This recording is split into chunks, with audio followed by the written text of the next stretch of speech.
Hey everyone! Welcome to Anime Dreams. Glad to have you here on my YouTube channel. Today, we're diving into another thrilling chapter of our fanfiction. What if Naruko became the ultimate vigilante? Part 2. Disclaimer: this content is purely for entertainment and discussion purposes.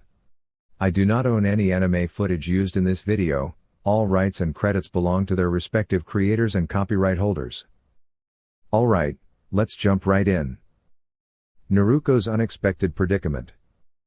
Naruko found herself in a perplexing situation. After her outburst, the three unfamiliar individuals made an effort to address her barrage of frantic questions.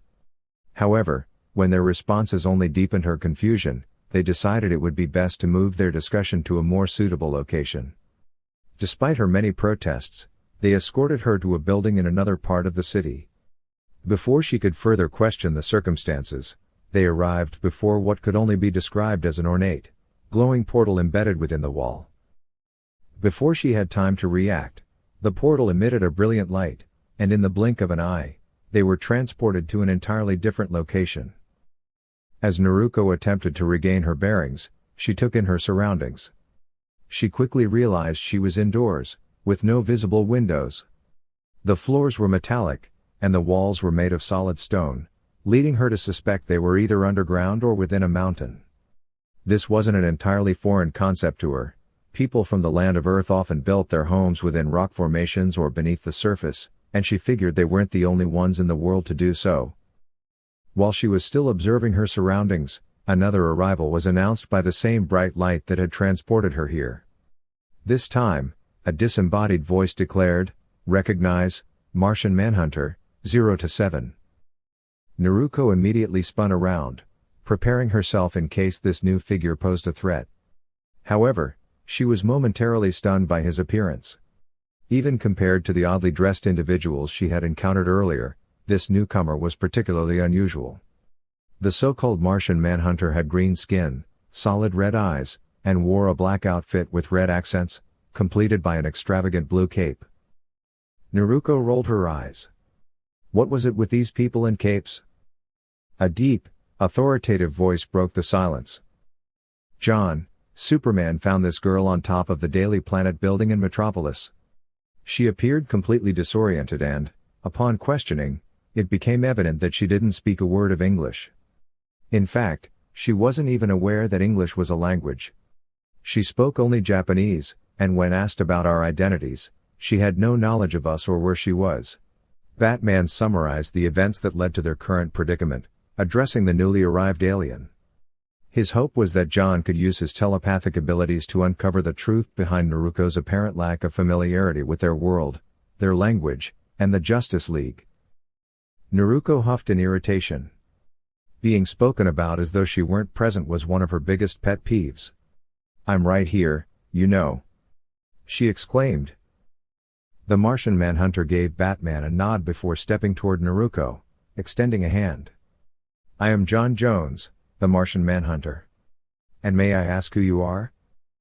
Naruko eyed his hand warily before shaking it with a firm grip. "Uzumaki Naruko. Now, if the introductions are over, can someone finally explain where exactly I am?" A reality-altering revelation.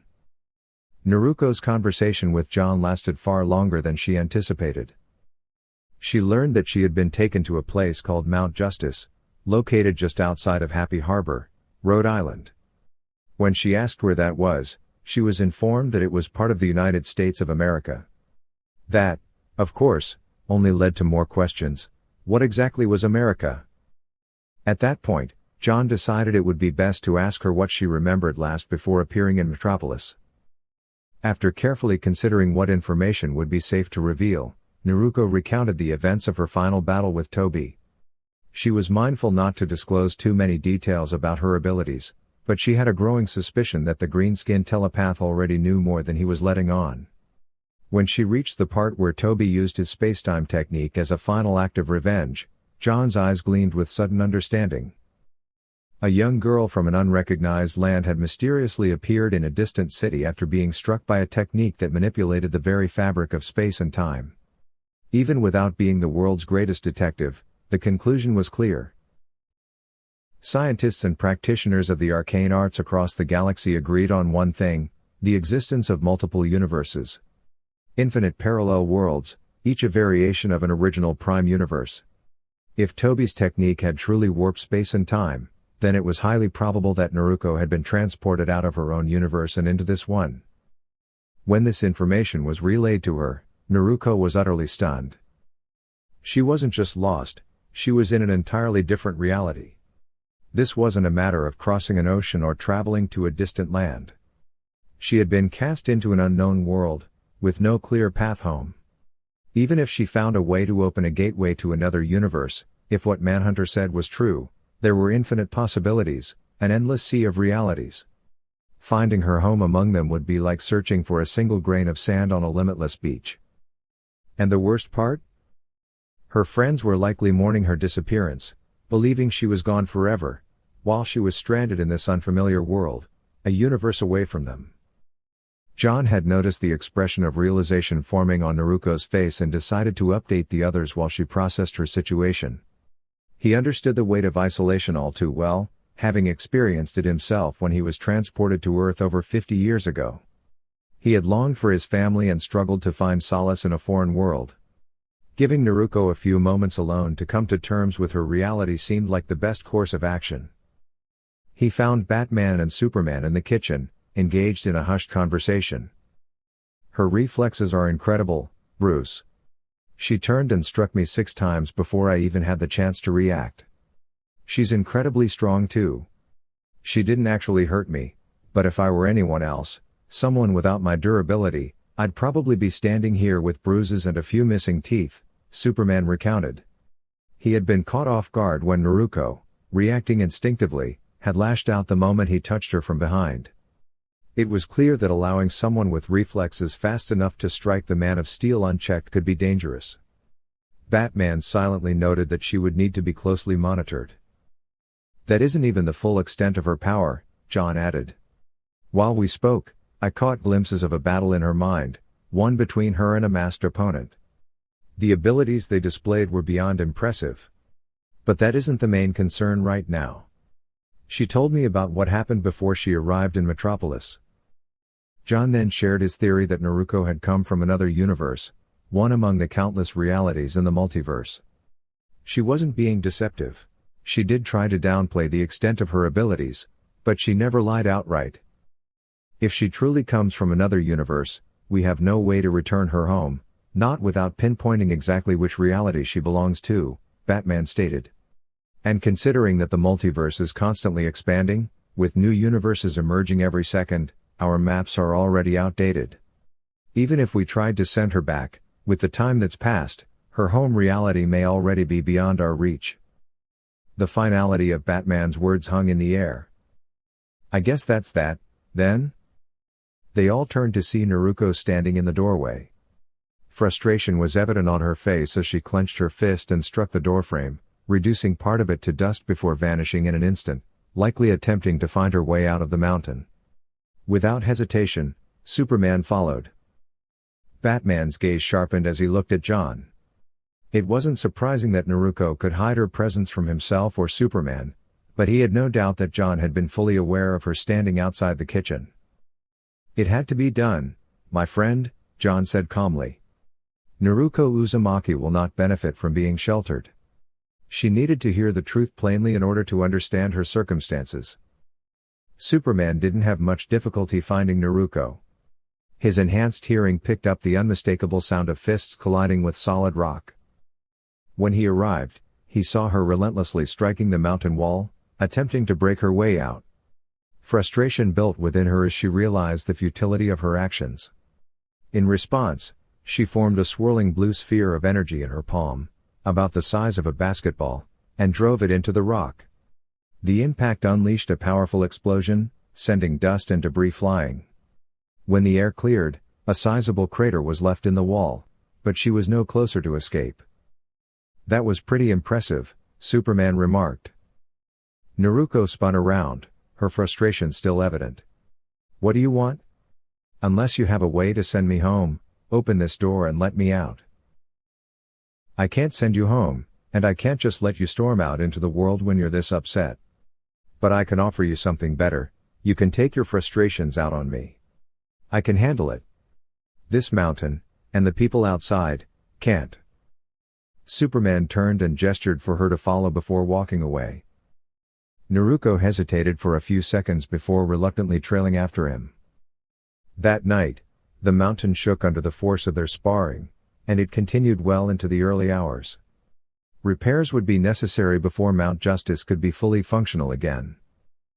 By July 4, 2010, Naruko had spent nearly a year in this reality. She hadn't given up hope of returning home, but her efforts to find a way back had taken a backseat to building a new life. Though she tried not to grow too comfortable in this world, it was difficult. Not everyone she met was welcoming, but she had managed to find companionship, particularly with Superman. Reluctant as she was to admit it, he was a formidable opponent. That night nearly a year ago, when they had tested each other's strength in Mount Justice, had forged a mutual respect between them. Over time, that respect had grown into something closer to friendship. Even so, she still thought the cape was a bit much.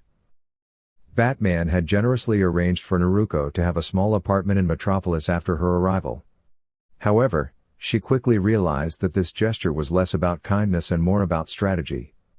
With his vast resources, Batman had ensured that Naruko was placed in Metropolis so that Superman could keep a close watch on her. Trust did not come easily to Batman, and he preferred to keep an eye on any powerful individuals who might operate unchecked. Using her shadow clones, Naruko swiftly adapted to this new world, mastering its languages before Zatara's spell wore off. She was determined never to be caught in a situation where she couldn't communicate, so she immersed herself in learning the customs and ways of blending in seamlessly. Superman soon took Naruko under his wing, introducing her to crime fighting and the responsibilities that came with it. This quickly became her new passion. She could protect the innocent, stand against injustice, and even find an outlet for the frustration that came with being transported to an unfamiliar world. Fighting crime gave her a sense of purpose and helped her cope with the pain of being separated from her friends and home.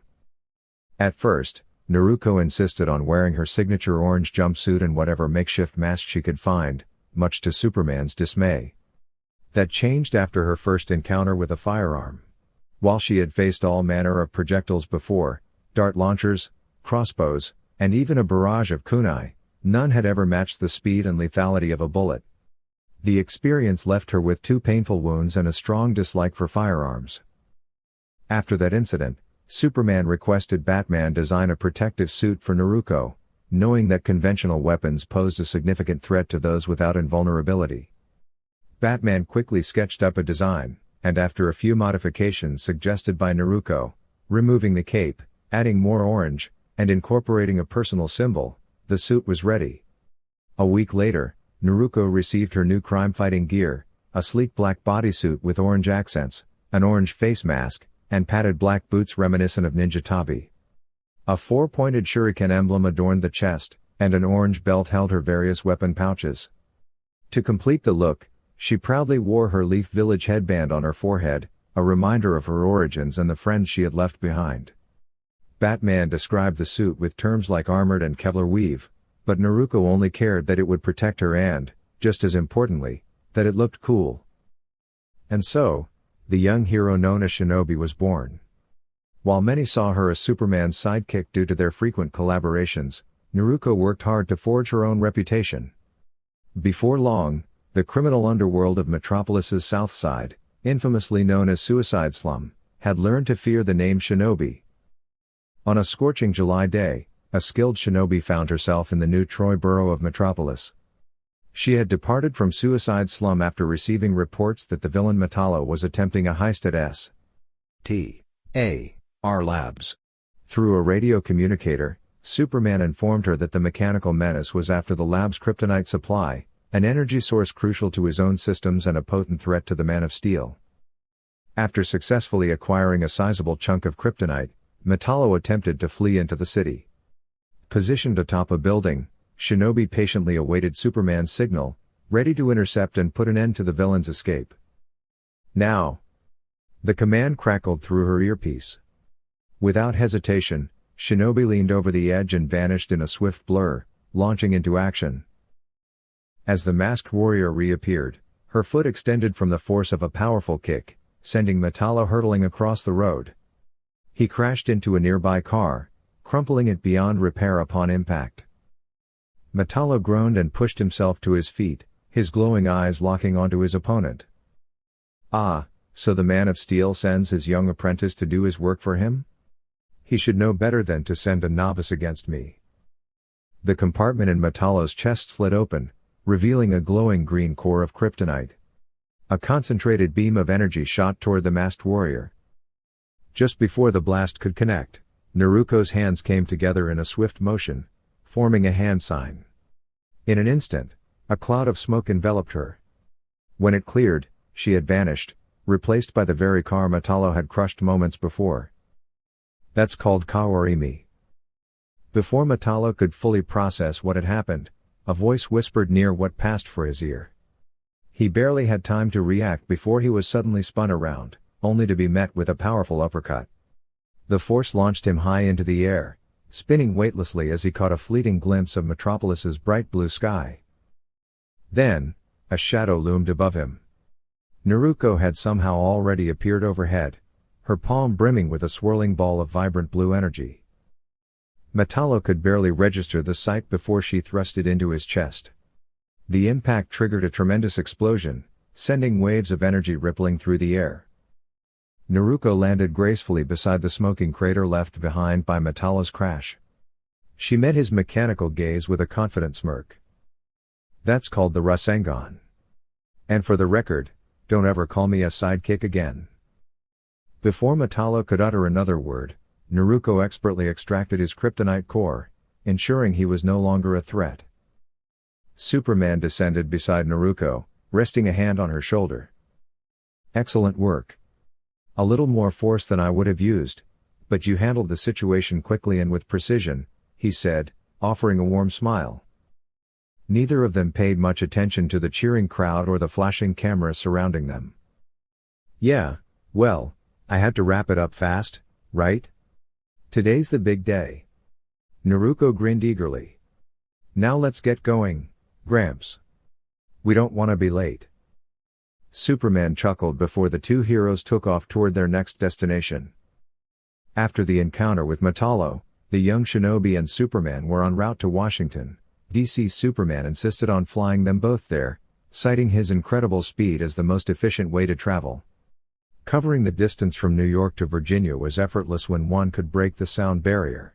While his reasoning seemed logical, Naruko suspected he simply wanted to take advantage of her discomfort with flying, especially at such extreme speeds. Despite her usual confidence and fearless demeanor, soaring through the sky at such a pace always unsettled her. In just a few minutes, they arrived at the Hall of Justice, where a diverse group of costumed heroes awaited them. A small crowd of tourists had also gathered, snapping photos of the assembled figures. Once Superman gently set her down, Naruko took a moment to observe the heroes before her. She recognized Batman, Robin, Green Arrow, Speedy, Aquaman, and Aqualad. Though she had met Robin and Speedy on separate occasions before, she was prepared to introduce herself formally, until Superman spoke up. Looks like we're missing two. You'd think the fastest people in the world would be able to keep an appointment, he joked, prompting a few chuckles. The laughter was soon interrupted by two sudden gusts of wind as the final attendees arrived. In a blur of motion, the Flash and his protege, Kid Flash, made their entrance. Knew we'd be the last ones here. Kid Flash exclaimed, reigniting another round of laughter. With that, the group began making their way toward the Hall of Justice. Naruko tapped Kid Flash on the shoulder, waiting for him to turn before extending her hand. Name's Shinobi. Nice to meet you, she said with a friendly grin. Kid Flash eagerly took her hand, shaking it enthusiastically. Hey! I'm Kid Flash. This is so awesome. Have all the proteges ever been in the same place at the same time before? Don't call us sidekicks. Not after today, Speedy interjected, his tone serious. Today was the day she would take a major step forward. All of her dedication and relentless training had led to this moment. At last, she would receive the recognition she had worked so hard for. Today, she was officially joining the league, a moment she had anticipated more than anything in her life. Yeah. And just to be clear, I'm nobody's sidekick. Not even his, Naruko declared, pointing at Superman. The hero chuckled and gave her a firm pat on the back, though his strength sent her stumbling forward slightly. Sorry. First time in the hall. It's a little overwhelming, Kid Flash admitted. His amazement was understandable. Here they were, young heroes who had earned their place. They were about to be welcomed into a society their mentors had long been a part of, a prestigious league of individuals dedicated to protecting others. It was a lot to take in. You're overwhelmed, Freeze was underwhelmed. Why is no one ever just whelmed? Robin remarked, signaling the end of their walk. As they stepped into the atrium of the Hall of Justice, they were met by Red Tornado and Martian Manhunter emerging from a doorway labeled Authorized Personnel Only. Robin, Speedy, Kid Flash, Aqualad, Shinobi, welcome, Martian Manhunter greeted them before turning to lead the way. You now have full access to the gym, our fully stocked galley. They were guided through various sections of the hall, each featuring observation decks filled with tourists taking pictures. Naruko couldn't quite understand why the headquarters of the mighty Justice League felt more like a public attraction. And if visitors could see nearly everything they were seeing, what was the point of calling this exclusive access? Their tour ended in the library, a spacious room lined with towering bookshelves. Comfortable chairs were scattered throughout, and a large black table stood at the center. And, of course, our library, Martian Manhunter finished. The Flash gestured warmly, make yourselves at home. Without hesitation, the young heroes settled into the chairs, except for Speedy and Shinobi. Shinobi stood still, scratching his head in confusion. Something didn't feel right. Superman had spoken about this event with such enthusiasm for weeks, making Naruko believe she was finally stepping into a world where she was seen as an equal. She had hoped to be truly welcomed into the league. But instead, they were standing in what felt like a museum, being watched by both league members and tourists alike. It was disappointing. As the senior heroes began discussing recent villain attacks, Naruko considered voicing her frustration, until Speedy spoke up first. That's it? You promised us a real look inside, not just a backstage pass. Aqualad remained calm, offering a diplomatic response. This is only the first step. You've been granted access that very few ever receive. Speedy gestured toward the crowd of onlookers behind the glass. Oh really? Does it even matter which side we're on? Green Arrow stepped forward, attempting to reassure him. Roy, you just need to be patient. What I need is respect, Speedy countered. He turned to the others, hoping they would share his frustration. They're treating us like kids. Worse, they're treating us like sidekicks. We deserve better than this. Aqualad, Kid Flash, and Robin exchanged glances before turning their attention back to Speedy. Their expressions were far from reassuring. Speedy then shifted his focus to Shinobi and asked, what about you? Didn't you take down Metallo by yourself today? News certainly traveled fast. We're just as capable as any of them, yet they still treat us like we don't belong. Doesn't that frustrate you? Naruko crossed her arms and lowered her gaze in thought before responding.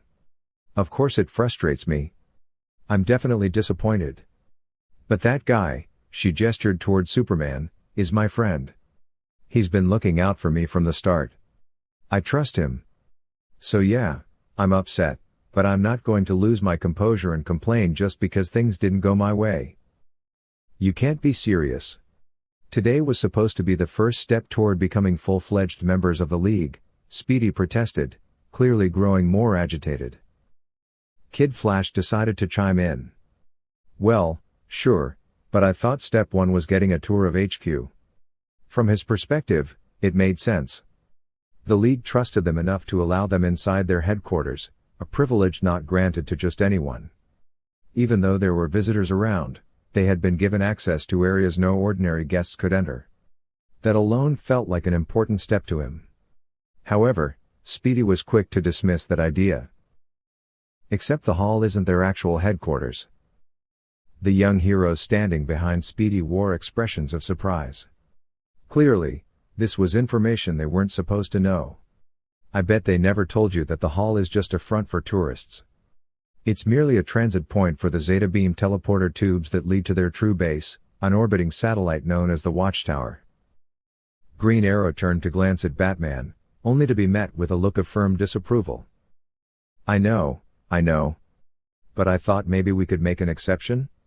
He asked hopefully. Batman's narrowed gaze was all the answer he needed. There would be no room for negotiation. Or not, Green Arrow conceded. Aquaman, ever the diplomat, attempted to calm the situation. However, a king was not always the best choice for reasoning with a frustrated teenager.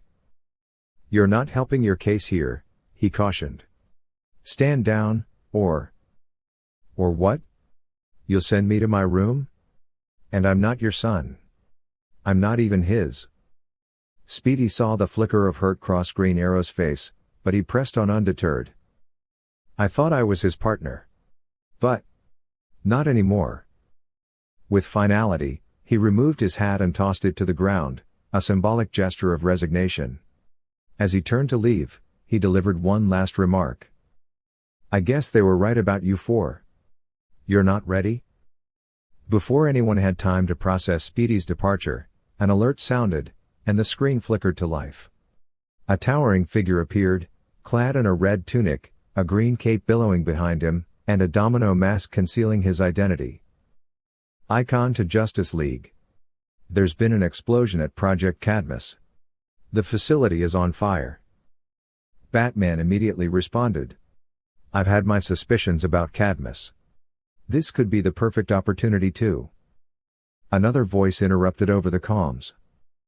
Zatara to Justice League. The sorcerer Botan is using the amulet of Aten to block out the sun. Requesting full League assistance. After a brief discussion among the senior heroes, it was decided that the fire at Cadmus could be handled by local emergency services. The rest of the League mobilized to assist Zatara. Before departing, Batman issued one final instruction. Stay here. Kid Flash was the first to voice his frustration. How are we ever supposed to be ready if they keep treating us like sidekicks? Aqualad shook his head. My mentor, my king. I thought he trusted me. Robin crossed his arms. Trust? They don't even trust us enough to tell us the truth. They've got a secret base. In space. For Naruko, this was disappointing, but for the others, it felt like a deep betrayal. However, she wasn't the type to dwell on setbacks. Giving up simply wasn't in her nature. Instead of standing around and complaining, why don't we actually do something? She suggested with determination. We can't just sit here feeling sorry for ourselves. I say we go take care of that fire at Cadmus ourselves. Let's prove we're more than just sidekicks. I don't need anyone else to tell me what I'm worth, and neither should you. The others looked at her in surprise before understanding dawned on their faces. Slowly, smiles spread among them. What exactly is Project Cadmus? Aqualad asked. If they were going to take action, they needed more information. Robin smirked. Not sure. But I can find out. He made his way to the computer, fingers flying over the keyboard with expert precision. Within moments, he had bypassed the security systems and uncovered the necessary details. Cadmus is a genetics lab located in Washington, D.C. Aqualad still had some reservations. So, just like that, we're forming a team and taking on a mission? Naruko gave him a confident nod. You want their trust and respect, right? Well, those aren't just given. They're earned. Let's go earn them. With a clear goal in mind and a resolve to prove themselves, the young heroes set off, ready to take matters into their own hands. When they arrived at Project Cadmus, the local authorities were already working diligently to extinguish the fire. However, two scientists remained trapped on the second floor, calling for help from a window. With a burst of speed, Kid Flash sprinted up the wall, carefully pulling the scientists from the window and placing them safely on the roof. Unfortunately, as he began to lose momentum and traction, he started to fall. Naruko prepared to step in to assist, but Kid Flash managed to catch himself on the ledge of the open window just in time. "Look! It's Flash Boy!" one of the firefighters called out. "It's Kid Flash. Why is that so hard to remember?" Kid Flash took a brief moment to correct them before pulling himself through the window and into the building. Down on the ground, Aqualad, Shinobi, and Robin observed the situation as Kid Flash charged ahead without hesitation. "Does he always rush in like that? We need a strategy," Aqualad pointed out. Shinobi nodded in agreement, but Robin had a different approach. With a confident laugh, he dashed up the fire truck's ladder and swung into the burning building using his grapple gun, ready to take on the challenge. Naruko sighed, feeling frustrated. This wasn't how a team was supposed to function. She turned to Aqualad and said, "Looks like it's just us. Can you handle that fire? I'll get the scientists off the roof." I have no idea why Kid Flash thought that was the best place to put them. Aqualad ran toward the firefighters assisting with the hose, while Naruko scaled the side of the building with far more ease than Kid Flash had in his earlier attempt. With precise movements using his water bearers, Aqualad swiftly extinguished the flames, while two of Naruko's clones carefully escorted the scientists to safety. Once they regrouped inside, they found Robin working at a computer while Kid Flash searched through a filing cabinet. "Hey! You two can't just rush ahead all the time. If we're going to be a team, we need to act like one. You can't just leave your teammates behind." Naruko's voice was firm.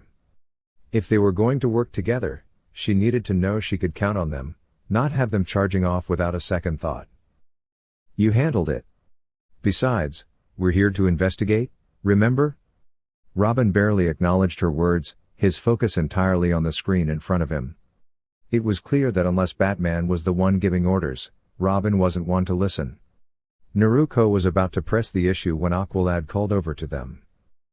He stood in the hallway, pointing toward an elevator at the far end. There was something in there. "Elevators should be locked down," Kid Flash noted. Robin activated a holographic display from his glove, scanning the elevator's controls. "This is a high-speed express elevator. It doesn't belong in a two-story building." "Neither does what I saw," Aqualad added before stepping forward. With a firm push, the elevator doors slid open, revealing a shaft that seemed to stretch endlessly into the depths below. "And that's why they need an express elevator," Robin remarked before firing his grapple gun and descending into the darkness. Aqualad and Kid Flash quickly followed, grabbing onto his line. Naruko, however, preferred her own approach. She stepped off the ledge and allowed her feet to find traction against the wall, running effortlessly down the vertical shaft. She soon caught up with the others as they reached an open doorway leading into a dimly lit corridor. "Welcome to Project Cadmus," Robin said just before Kid Flash darted ahead. He rounded a corner and came to an abrupt stop, eyes widening in shock. A massive herd of unusual, gray creatures lumbered through the intersecting hallway.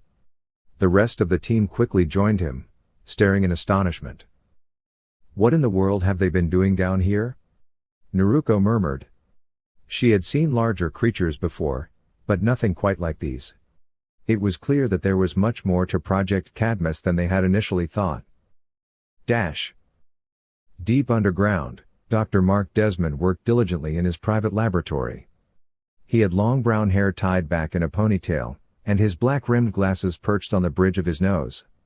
Despite his sharp mind, his patience was often in short supply, especially when interrupted during his research. The dimly lit room was filled with strange specimens preserved in glass containers, some appearing only half-formed. At the center of it all, Desmond carefully examined a mineral suspended in liquid, convinced he was on the verge of a breakthrough, until the sound of his lab door opening interrupted him.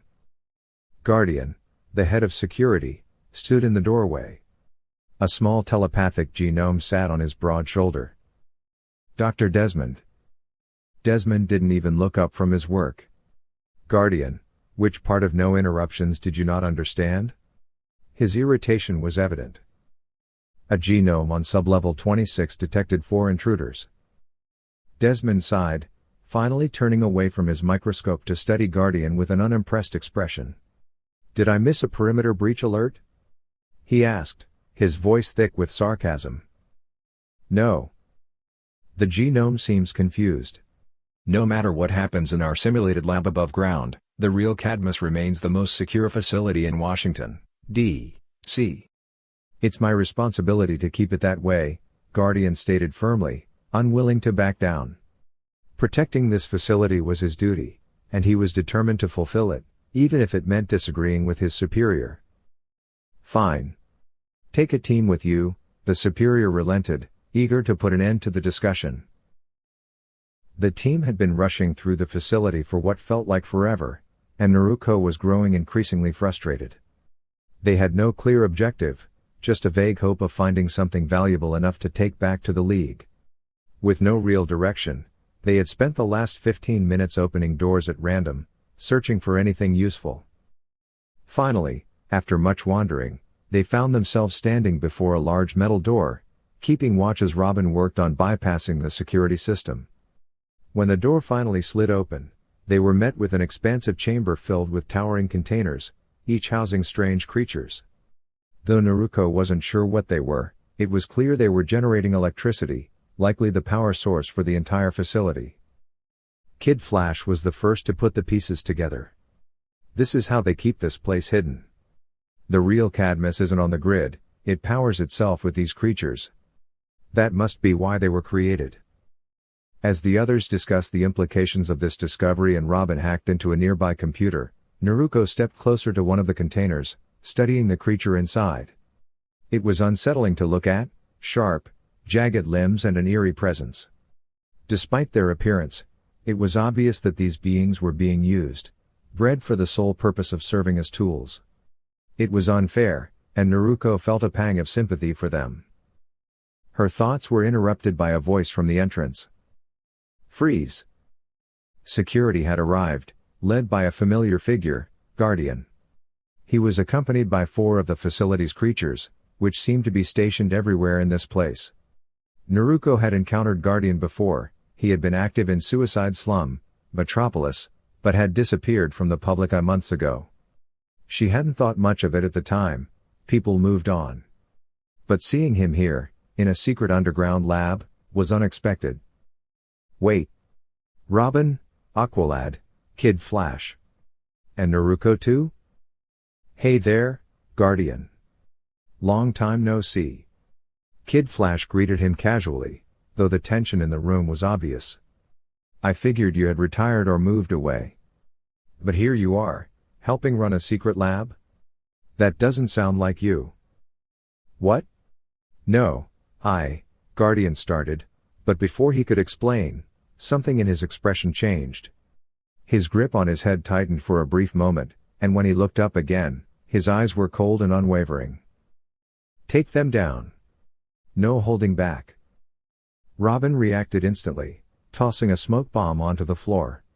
As the room filled with thick smoke, he used his grapple gun to shoot toward the ceiling and escape the immediate danger.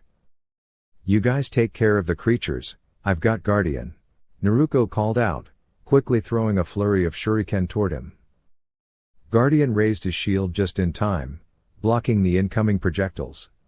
But the attack had served its purpose, it had drawn his attention away. And that moment of distraction was all Naruko needed. Moving with incredible speed, she closed the distance in a blink.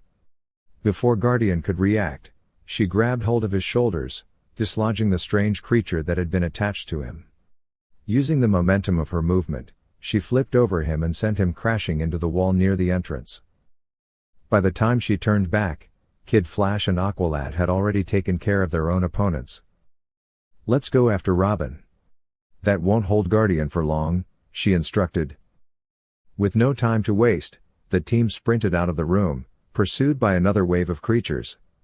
When they caught up to Robin, he was already busy hacking into an elevator panel. "Nice teamwork, Rob," Kid Flash quipped, clearly annoyed. "You've got a bad habit of running off ahead." "I thought you were right behind me," Robin replied with a grin as he stepped into the elevator. The rest of the team quickly followed, and the doors slid shut just as their pursuers reached them.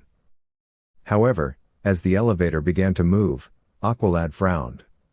"We're going the wrong way." "We're headed down?" Naruko asked, glancing at the controls. "Dude, out is up!" Kid Flash exclaimed. And just like that, their situation had gone from bad to worse. "Excuse me? Project KR is offline on sublevel 52, that's the whole reason we're here." Robin quickly countered. Naruko hadn't been paying close attention when they first uncovered this information, but whether Robin was correct or not, it was too late to turn back now. As the elevator doors slid open to reveal sublevel 52, the change in atmosphere was striking. The walls were covered in an unusual, organic material that reminded Naruko of Jiraiya's toad mouth bind, which once trapped them inside one of the summoning toads of Mount Mayaboku. The hallway outside the elevator branched off in multiple directions, with barrels scattered throughout. Naruko had no idea what they contained, but she was certain she didn't want to find out. Before they could determine the best path forward, the group encountered another one of the strange creatures. This one appeared more humanoid and was even dressed in clothing. "Halt!" it commanded, immediately lifting barrels into the air with a mysterious force and hurling them toward the team. The barrels exploded on impact, prompting the group to make a quick decision. Retreating down the path to their right was the wisest course of action. Kid Flash took the lead, sprinting ahead. When the rest of the team rounded the next corner, they found themselves facing a massive metal door marked Project KR. Whether for better or worse, they had arrived at their destination. Kid Flash managed to secure the door behind them, allowing the team to file in one by one. Aqualad was the last to enter, swiftly kicking away the makeshift barricade once he was inside. Robin immediately turned his attention to a nearby terminal, his skills with technology proving invaluable once again. "I've disabled the door." "We're safe," he reported. "We're trapped," Aqualad countered, voicing the reality of their situation. He was right, 52 stories underground, behind a door that could only hold off their pursuers for so long. However, they had little time to dwell on that concern. Kid Flash had discovered something even more pressing. Guys? You're gonna want to see this." He pressed a button on a nearby console, activating the lights in the room. In the center stood a containment pod. Inside, they saw a teenager, though not just any teenager. His resemblance to Superman was unmistakable. He wore a white suit adorned with the iconic symbol of the Man of Steel, confirming their suspicions. "Big K, little r. The atomic symbol for Krypton," Kid Flash exclaimed before turning to the others. "A clone? If this is truly a clone of Superman, then these people have a lot to answer for," Aqualad stated. Naruko stared at the pod in shock. The idea that someone had gone to such lengths to create a clone of Superman, without his knowledge or consent, was unsettling. She knew without a doubt that the hero would never have approved of this. Regardless, it was too late to change what had already been done. The clone was fully grown, unlike her own shadow clones, which simply vanished once they had served their purpose. This was something entirely different. Robin wasted no time hacking into the terminal, quickly accessing the information they needed. Designation, Superboy. A clone, force grown in 16 weeks. Created using DNA obtained from Superman. Stolen from Superman, Aqualad corrected firmly. While the others analyzed the clone's specifications, something else caught Naruko's attention. Genomorph gnomes. Telepathic. They're force-feeding him an education, Robin read aloud from the data logs. One of those creatures was on Guardian's shoulder earlier. "I bet they're using their telepathy to control him, probably this guy too," Naruko speculated, gesturing toward the pod. It made sense. Guardian wasn't the type to willingly participate in something like this, not given the way this entire operation was being run. "They're turning Superman's own clone into a servant," Kid Flash said, clearly disturbed by the revelation. "We need to alert the League," Aqualad decided, and everyone quickly agreed. He pressed the communicator on his belt, causing it to glow blue. However, no response came through. The signal couldn't penetrate this deep underground. They were on their own. "Then we get him out of here," Naruko said decisively. "Superman would never want him trapped like this, even if he doesn't know about him yet." As the containment pod opened, Naruko's sharp eyes caught something alarming. The small creatures floating above Superboy had horns that began glowing red. Her instincts screamed a warning, but before she could react, the clone lunged forward. Superboy moved with incredible speed and strength, tackling Naruko before she could counter. His power was overwhelming, and he used it to try to keep her pinned while launching a flurry of powerful strikes. However, while Superboy was immensely strong, Naruko was no stranger to battle. She managed to catch one of his punches, using his own momentum to shift their positions. With a well-practiced maneuver, she twisted and flipped them over, managing to pin Superboy beneath her. But keeping him restrained was a challenge. It was like trying to subdue an unstoppable force of nature. If that force of nature happened to have Kryptonian strength. Shinobi was reluctant to harm the clone. The clone was innocent in this situation, merely a pawn being manipulated by the small figures in the room. If they wanted to calm Superboy down, they needed to remove those figures from the equation. Before Shinobi could voice this thought, Superboy's immense strength finally overpowered him. His hesitation came at a cost. A powerful punch landed squarely on his face, launching him backward into the metal door. During their training sessions, Shinobi had always been careful to avoid taking direct hits from Superman. He had experienced one before, and when he finally regained consciousness, he knew he never wanted to endure it again. The force of the impact, combined with the harsh collision against the metal door, was overwhelming. His vision blurred as the world around him started to fade. Naruko muttered in frustration at her own mistake before everything went dark. Naruko found herself back on the island Turtle, the distant roar of the Falls of Truth echoing through the air, just beyond her line of sight. In front of her stood Killer Bee, his mouth moving, though she couldn't hear a single word. When she glanced down at herself, she noticed her familiar black and orange training attire. The moment she saw her outfit, she immediately understood what had happened. She had taken a powerful hit and ended up back here. With a sigh, Naruko accepted the situation and prepared to move forward. Lifting her gaze, she observed the manifestation of Killer Bee within her mind.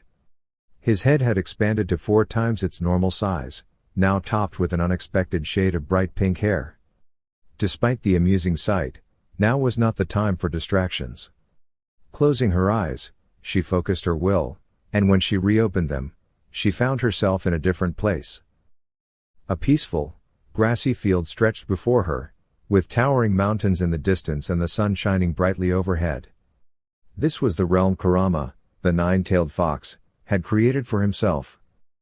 Naruko scanned the area, her eyes landing on the massive red fox resting in the same spot he had occupied since their arrival in this world.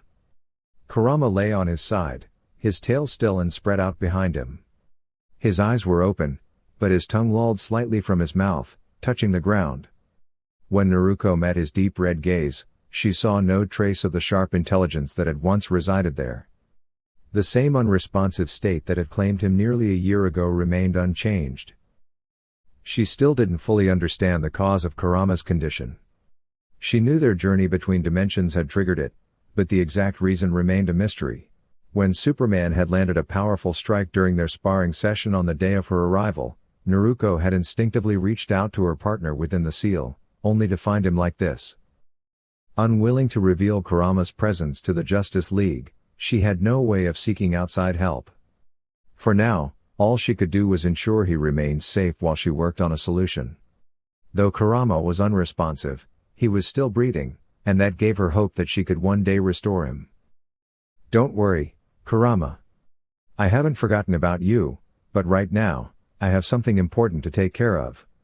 With those words, Naruko tapped into a small fraction of Kurama's energy, using it to summon a door in the middle of the field. This energy would help her reconnect with the physical world, she just needed to step through. Walking toward the door, she paused for a brief moment, casting one last glance at her silent companion. Then, With determination in her eyes, she stepped through the portal and returned to the waking world. The young shinobi regained consciousness without any noticeable movement, no sudden twitches, no sharp intake of breath, and no change in her steady heartbeat. This was a skill honed through years of discipline, something that no number of shadow clones could replicate. It was invaluable for gathering intelligence in situations where a ninja found themselves captured by enemy forces. Naruko found herself suspended in a rather uncomfortable position, her hands restrained above her head by sturdy metal cuffs. Though inconvenient, it was nothing beyond her capabilities to escape from.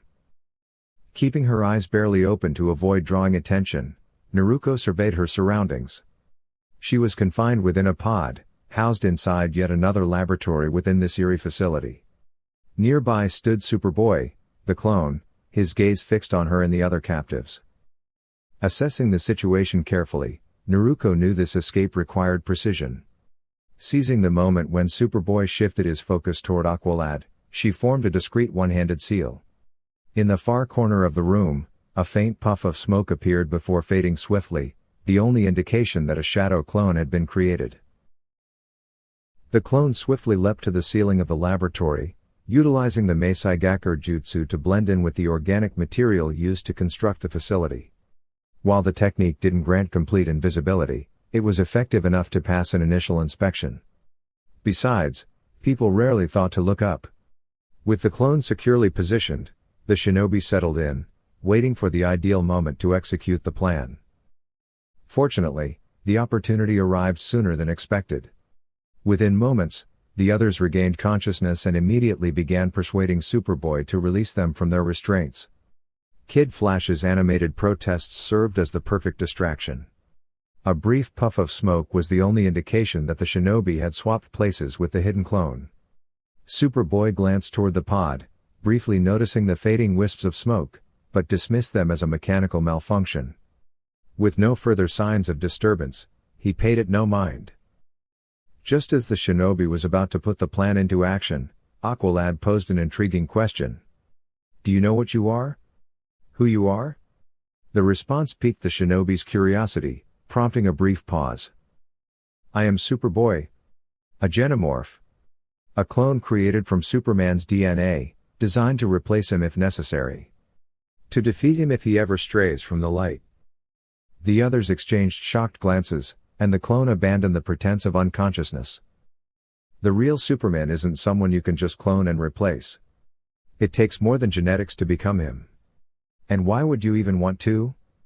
The people who made you see you as a tool, not a person. Is that the life you want? I once knew someone who was raised as a living weapon. He never found happiness until he broke free from that path. Being used to serve someone else's agenda isn't truly living, Naruko said, recalling Gaara's struggle during the Chunin exams. She saw a chance to help someone find a better path, just as she had once done before. Aqualad nodded. Shinobi is right. You deserve a life beyond that suit, beyond that pod, beyond Cadmus itself. But Cadmus is my home. I exist because of Cadmus. That place isn't a home. It's a hidden laboratory that clones people and turns them into weapons, Naruko countered. That's never a good thing. Maybe they created you as a replacement for Superman, but you can choose a different life. One that belongs to you. They were getting through to him now. We can show you the sun, Robin added. It's probably past midnight, but we can at least show you the moon, Kid Flash quipped. And we can introduce you to Superman, Aqualad finished. Their conversation was abruptly interrupted. No, they won't. They'll be preoccupied. Desmond stepped into the room through the sliding metal door, flanked by Guardian, a female scientist, and 3 genomes perched on their shoulders. Activate the cloning process. That was all the confirmation Naruko needed. Without hesitation, she retrieved 3 kunai from her thigh holster and expertly hurled them, handle first, at the genomes. She wouldn't allow Desmond to reassert his control over Superboy, and it was time to free Guardian from this place as well. As soon as the genome slipped from his shoulder, Desmond realized something was amiss. His fears were confirmed when Guardian spoke up. What's happening? It feels like a fog is lifting from my mind. Naruko dropped from the ceiling, landing beside him. We can talk about that later. Right now, we need to free those three and get out of here. Guardian gave her a firm nod before shoving past Desmond and the scientist, heading straight for the control panel. No. This can't happen. Desmond exclaimed in frustration. Desperate, he grabbed one of the fallen genomes and attempted to place it on Superboy's shoulder. You belong to me. Superboy shoved Desmond against the wall. I don't belong to anyone.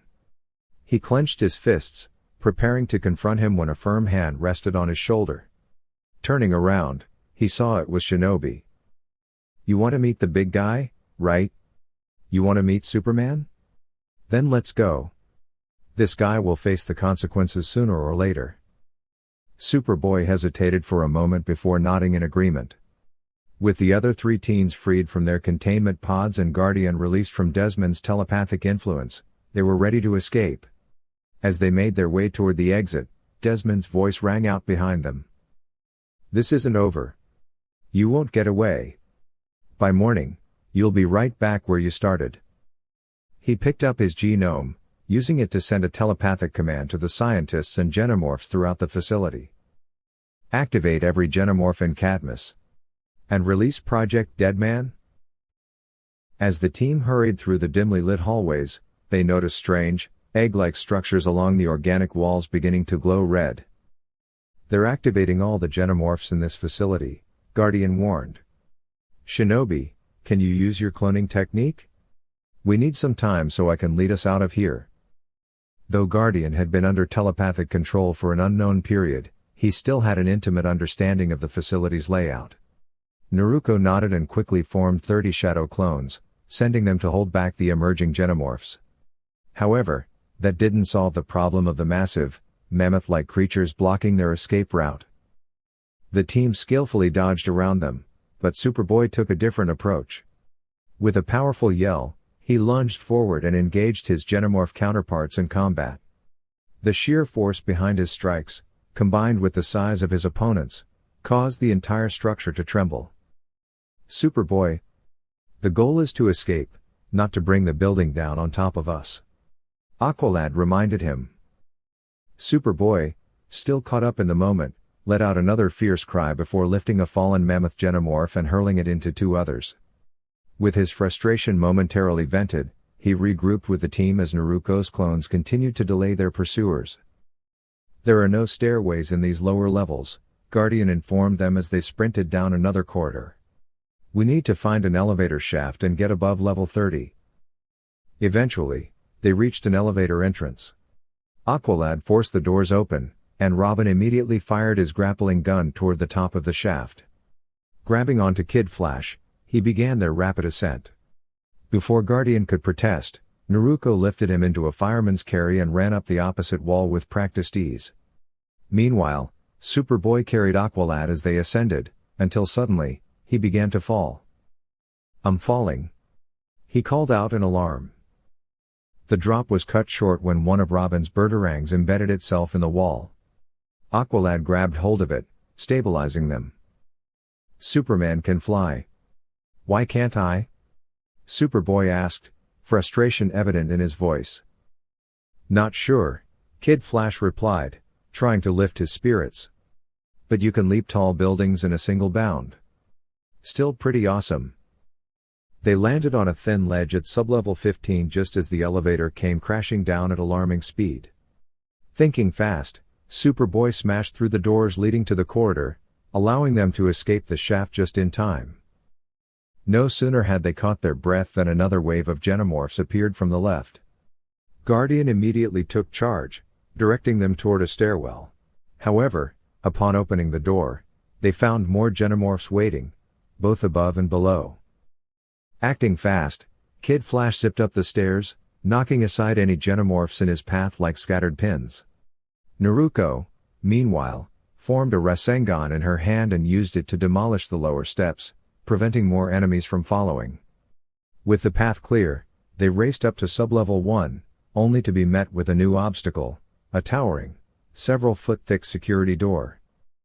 Superboy and Aqualad pushed against it with all their strength, but the door refused to budge. Robin's holographic interface appeared above his glove as he worked quickly. "I can't hack this fast enough," he admitted. "I'll buy you the time you need," Naruko declared. Forming a cross-shaped seal with her fingers, she created another 30 clones in a swirl of smoke. They immediately charged at the approaching Genomorphs, prepared to defend their team. However, before the battle could begin, the horns on all the Genomorphs glowed a menacing red. In an instant, every one of Naruko's clones vanished.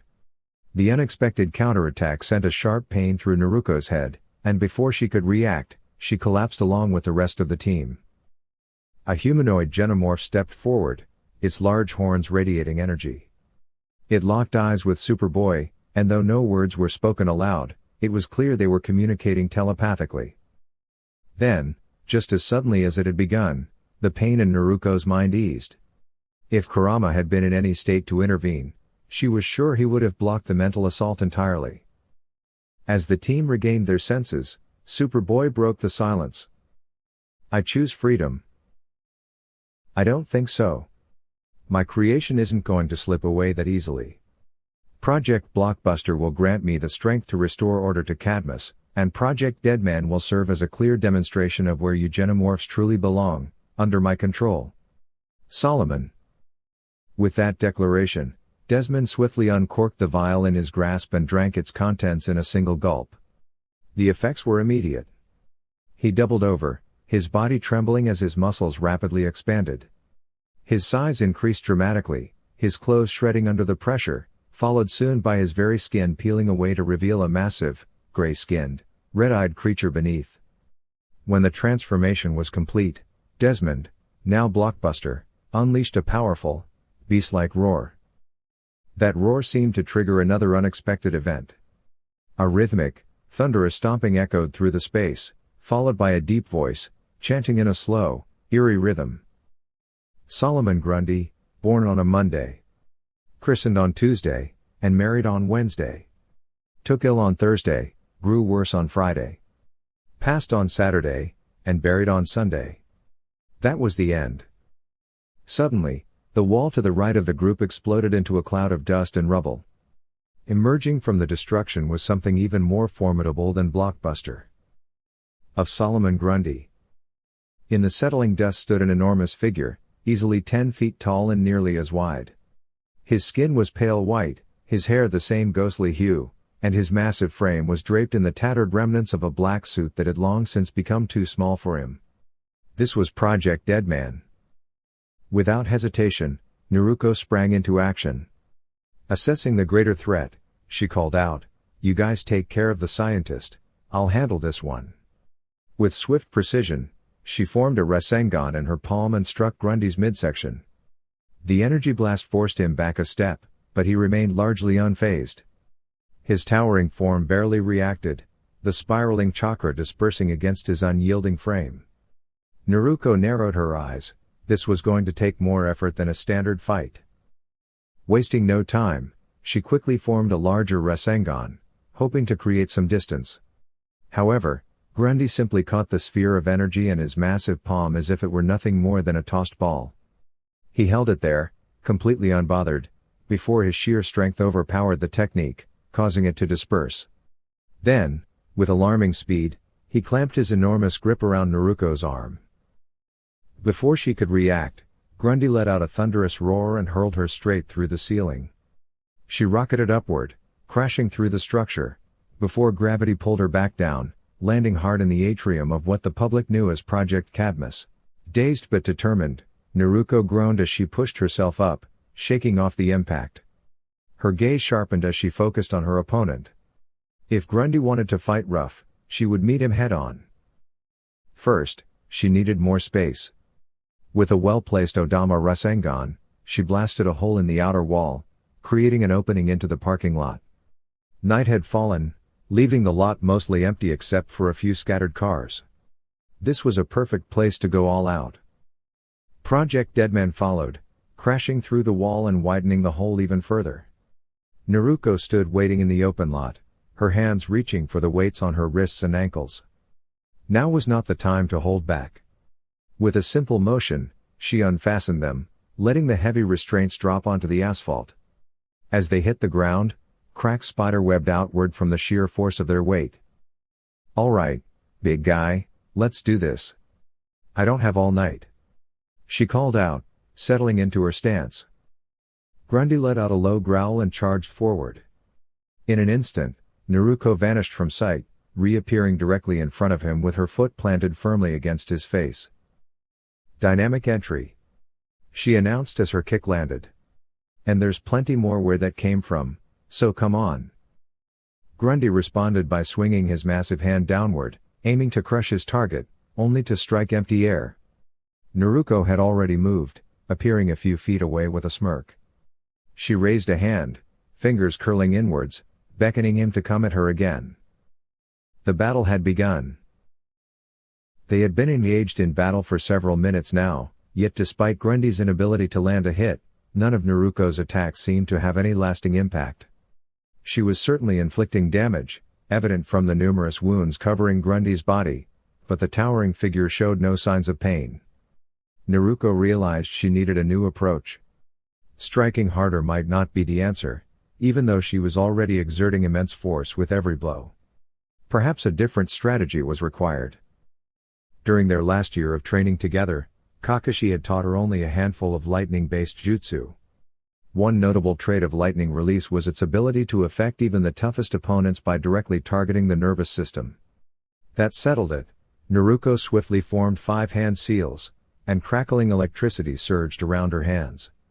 The lightning hands technique would allow her to disrupt Grundy's nervous system with each strike. If this didn't work, she would have to reassess her approach once more. In a blur of movement, Naruko vanished and reappeared, driving her electrified fist into Grundy's stomach. For the first time, the hulking adversary reacted, letting out a roar of frustration. Encouraged, Naruko delivered a series of rapid, electrified punches to his midsection. However, she had underestimated his resilience. With a powerful swing, Grundy managed to swat her away, sending her skidding across the ground. Rolling to her feet, she quickly deactivated the lightning hands technique. She was on the right track, but it still wasn't enough. Determined, she formed another set of hand seals and called out, "Reiju Hashiri no Jutsu." A large beast composed of lightning surged from her left hand, racing toward Grundy. This was one of Kakashi's signature techniques, and while it required Naruko to maintain direct control, limiting her ability to use other jutsu, it allowed her to amplify its power as needed. Learning the technique had been a challenge, considering her natural affinity wasn't for lightning release, but now, it was proving invaluable. The lightning beast latched onto one of Grundy's massive wrists, sending a relentless electrical current through his body, disrupting his nervous system. With Grundy momentarily staggered, Naruko seized the opportunity. Launching herself forward with a precise and powerful strike, she sent him crashing onto his back. Without hesitation, she leapt onto his chest and unleashed a rapid barrage of punches to his face. Each impact cracked the pavement beneath him, forming a small crater. This was it. Grundy was on the verge of defeat. One final, decisive attack would end the battle. Allowing the lightning beast to dissipate, Naruko swiftly performed another set of hand seals. "Reiten, Hiraishin," she declared. Raising her hand toward the sky, she summoned a bolt of lightning that struck her outstretched palm, channeling the energy directly through her body and into the downed opponent. With one last roar of resistance, Solomon Grundy finally succumbed. Naruko exhaled, catching her breath. While it wasn't as intense as her battle with Toby, she had to admit, it had been a thrilling fight. Most people in this world didn't possess the strength to endure her attacks for long, so she was genuinely impressed by Grundy's durability. Even though she hadn't used Sage Mode or Kurama's chakra, he had managed to hold his ground longer than expected. She gave Grundy a light pat on the head. "That was a good fight, big guy. Get some rest, maybe we'll have a rematch someday." A voice rang out from behind her. "That's all you have to say? You just took that guy down single-handedly, and you're calling it fun?" Naruko turned to see the group had managed to defeat the blockbuster creature. Though they were battered and bruised, their clothing torn and dirtied from the battle, they remained standing. The one who had spoken was Kid Flash, who looked utterly baffled. "Well, yeah," Naruko replied casually. "It was fun. I usually have to hold back, but this guy could actually take a hit. The only time I get a rush like this is when I'm sparring against Superman." At the mention of the name, Superboy stepped forward, leaving Kid Flash speechless. "You know Superman?" he asked eagerly. "Can you introduce me to him?" It was clear how much the idea meant to him. He wasn't just curious, he was searching for something deeper. "Well, yeah, I suppose, but..." "Shinobi." At that moment, the Man of Steel descended gracefully, the moon casting a dramatic glow behind him. Following closely behind, the entire Justice League arrived, their presence commanding attention. "See? I'll do you one better and introduce you to the whole team," Shinobi remarked, placing a hand on Superboy's shoulder. However, the clone swiftly brushed it off and stepped forward, approaching Superman directly. Without hesitation, he tugged at a section of his torn solar suit, revealing the bold red's emblem outlined within a diamond. Superman's eyes widened in surprise, while Batman leaned in slightly and murmured, "Is that what I think it is?" Before anyone could respond, Kid Flash spoke up in defense of Superboy. "He doesn't appreciate being referred to as an it." Superboy straightened his posture and declared with conviction, "I'm Superman's clone." With that revelation, an air of shock and unease settled over the League. Exchanging glances, they silently processed the significance of the statement. Batman, his expression unreadable, narrowed his eyes and issued a single directive. "Dear YouTube family, that's a wrap for now. Stay tuned for more exciting content, and don't forget to like, share, and subscribe to support the channel. Thank you for watching. Best regards. Anime Dreams."